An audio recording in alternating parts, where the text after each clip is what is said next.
Et dans quelques instants, Christophe Barbier recevra Geoffroy Boulard, maire du 17e arrondissement de Paris. Mais sans plus tarder, nous retrouvons notre humoriste Annabelle Nakache, c'est-à-dire moi-même.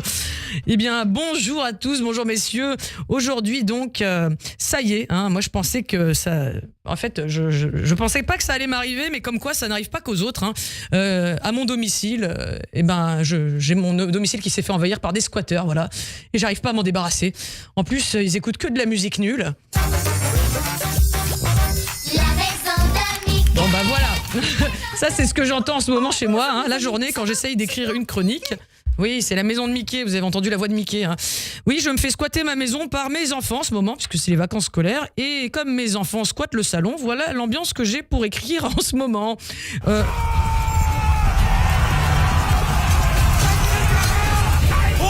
Vous entendez ces scènes de combat ? Bah ça c'est ce que j'entends la nuit chez moi quand j'essaie d'écrire une chronique parce que mon chéri envahit le salon aussi.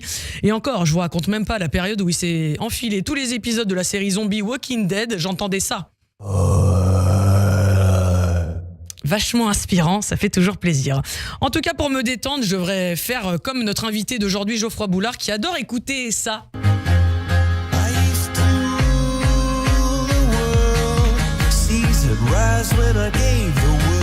Vous vous demandez comment je connais les goûts de notre maire du 17e arrondissement de Paris ? DGSE.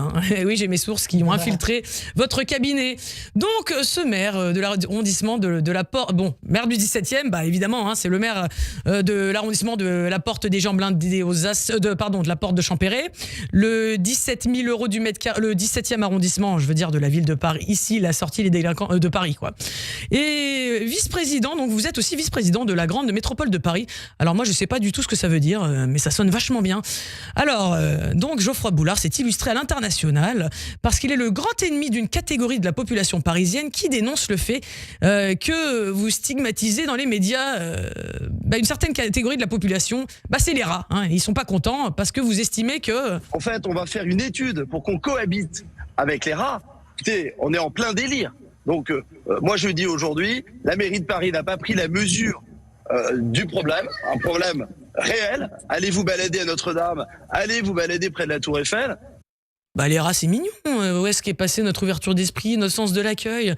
Allez, pour que vos préjugés tombent sur les rats, je vous en ai amené un ce matin dans le studio de la... Non, je déconne, quand même.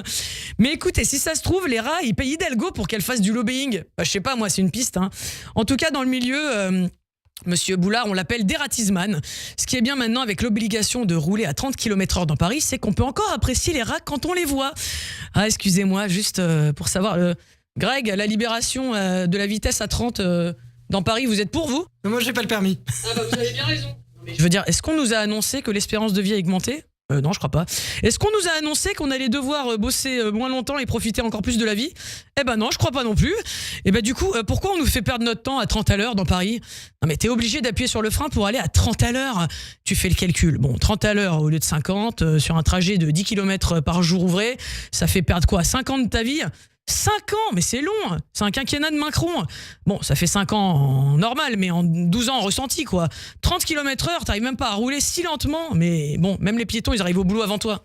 Oui, parce qu'après, tu dois te garer, et parce que déjà, tu dois trouver une place, et après, une fois que tu trouves une place, tu dois attendre le service client de cet LM pour savoir s'il te file l'argent pour pouvoir payer le stationnement dans la rue. Vous savez, dans le quartier là de la radio, c'est 12 € les 2 heures. 12 € les 2 heures. 12 € les 2 heures. Non mais j'adore cette vanne, franchement. À ce prix-là, Ratatouille, il vient même pas de filer une petite boisson d'accueil avec des cacahuètes.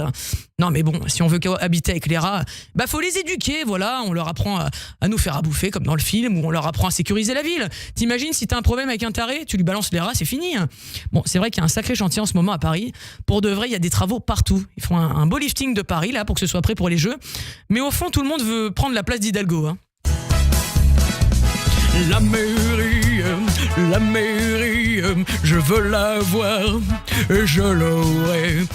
Et même la mairie, et même s'il faut tous les dézinguer. Oui, c'est la lutte pour accéder au trône de fer, comme dans Game of Thrones. Nous accueillons Anne Hidalgo du clan J'y suis, j'y reste.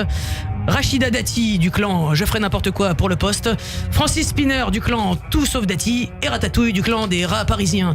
Ah ben un rat se présente, il a toutes ses chances de gagner à Paris. Hein. Je veux dire, ils sont 6 millions. Bon après c'est un sacré défi parce que la ville est endettée. Hein. Vous avez qu'à faire comme dans le premier film qui vient de sortir là, dont tout le monde parle, Avalon. C'est l'histoire d'une mère. D'ailleurs, on dit une mère ou une mairesse, j'en sais rien. Bon, bref, c'est l'histoire d'une mère hein, dont la famille fait du trafic de drogue pour arrondir les fins de mois. Hein. Et non, je déconne, c'est pas un film, c'est la vraie vie. Hein, puisqu'en fait, un stock de cocaïne, cannabis, lingots d'or a été retrouvé là-bas, à la mairie d'Avalon, hein, enfin Avalon, suite à l'opération déstockage XXL. Et ben, je trouve que c'est pas mal du coup. Bruno Le Maire, il devrait peut-être aller se servir. La perquisition, comme ça ferait un peu d'argent pour rembourser la dette publique. Bon, écoutez, en attendant que le monde aille mieux hein, et que les otages reviennent, on peut toujours rêver. Alors moi, je vous souhaite une bonne journée.